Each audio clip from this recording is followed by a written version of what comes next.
జోంబి రెడ్డి తర్వాత డైరెక్టర్‌ని చూస్తున్నటువంటి అతిపెద్ద మూవీ 'హనుమాన్'. ఈ మూవీ అయితే యూఎస్ఏలో వెరీ పాజిటివ్ టాక్ అయితే సొంతం చేసుకుంది. రేపు రాష్ట్ర వ్యాప్తంగా రిలీజ్ కాబోతుంది. పైగా ఇది పాన్ ఇండియన్ మూవీ.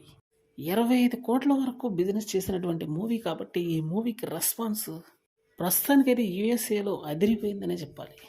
రేపు ఇండియాలో కూడా దుమ్ము దులిపే అవకాశం ఎక్కువగా ఉంది. ముఖ్యంగా హిందీలో మాత్రం ఈ మూవీకి ట్రెమెండస్ రెస్పాన్స్ వస్తుంది అని అయితే చెప్పుకోవచ్చు. 'కార్తికేయ 2' కూడా ఇదే రకమైనటువంటి కంటెంట్‌తో వచ్చింది కాబట్టి అక్కడ సెన్సేషనల్ బ్లాక్ బస్టర్ అయింది. అందువల్ల 'హనుమాన్' అన్నటువంటి పేరున వస్తున్న ఈ మూవీ కూడా హిందీలో టాప్ లేపే అవకాశం చాలా ఎక్కువగా ఉంది. ఇది కూడా సంక్రాంతి బరిలో దిగినటువంటి మరో మూవీగా చెప్పుకోవాల్సి ఉంటుంది. మొదటి నుండి ఈ మూవీకి కూడా పాజిటివ్ టాకే ఉంది.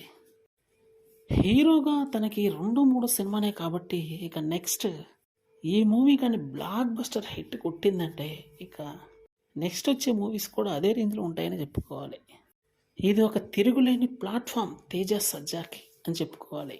కలెక్షన్స్ కూడా అవలీలగా బ్రేక్ ఈవెన్ సాధించే అవకాశం చాలా ఎక్కువగా ఉంది. ఈ మూవీ కూడా వారం రోజుల్లోనే రాబట్టే అవకాశం ఉందని తెలుస్తుంది.